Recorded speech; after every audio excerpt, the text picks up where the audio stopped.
Hey everyone, welcome back to the Curiosity Cave. Today I'm going to show you how to redeem and restore an old chair. This is an outdoor chair that we got from Costco. These plastic canes used to crisscross and form the seat. Well, after a number of years, they died. And so I'm thinking, how can we restore this? I'm going to take some yellow cedar, cut it to length. I have bought stainless steel bolts. We're going to use these to assemble that. I have all sorts of fun. So here we go. We're going to take boards that are approximately 23 3/8 wide. So we're going over to the mobile cutting station. This is pretty cool. This was an exam table, and now it's my mobile workbench because I don't want to work inside. And it's a beautiful day. We got lots of sunshine.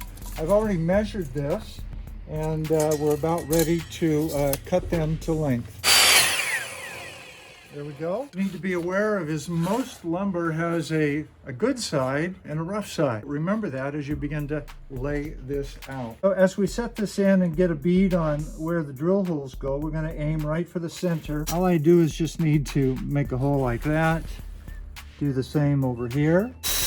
But it's important to remember to keep the drill perpendicular to what you're drilling so that your hole is essentially straight. Because this is a round structure, sometimes that drill wants to wander if you have a bigger drill. So I'm going to use a smaller drill bit and simply make a pilot hole. Make sure our space is roughly the same. Mark our spot. There we go. See our spot? Drill a pilot hole so we can get the bigger drill, the actual size that we're going to need. And since we have a starter hole, makes it a lot easier. Gently expand this hole. Now we're ready to hit our board in place. Again, we're using stainless fasteners.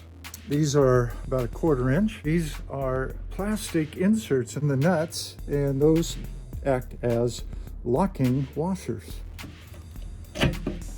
So you come out the vac. And before you want to lock down everything, remember you have another side, and so your adjustments can be made if you simply hand tighten one side.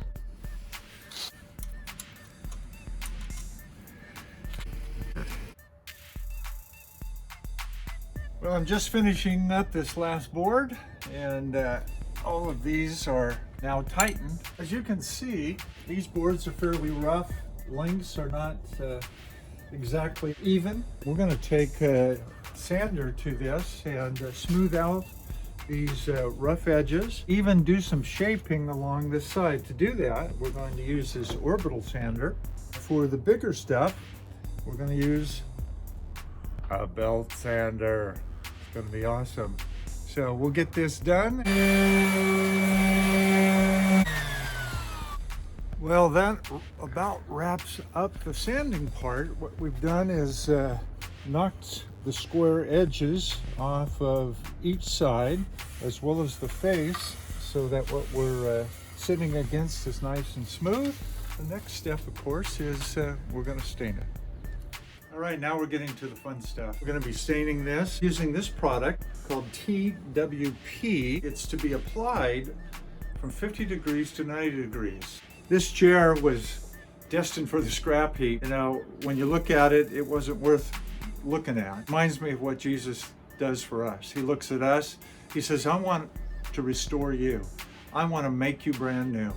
And when he does, he makes all things new. Our heart, our mind, our life, so that we can live our best life ever. So we're going to finish this up and show you the finished product at the end.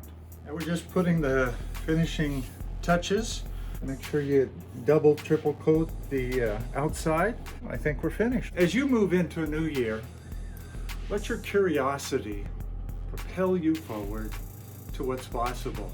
I want to thank you for joining us at the Curiosity Cave. God bless you.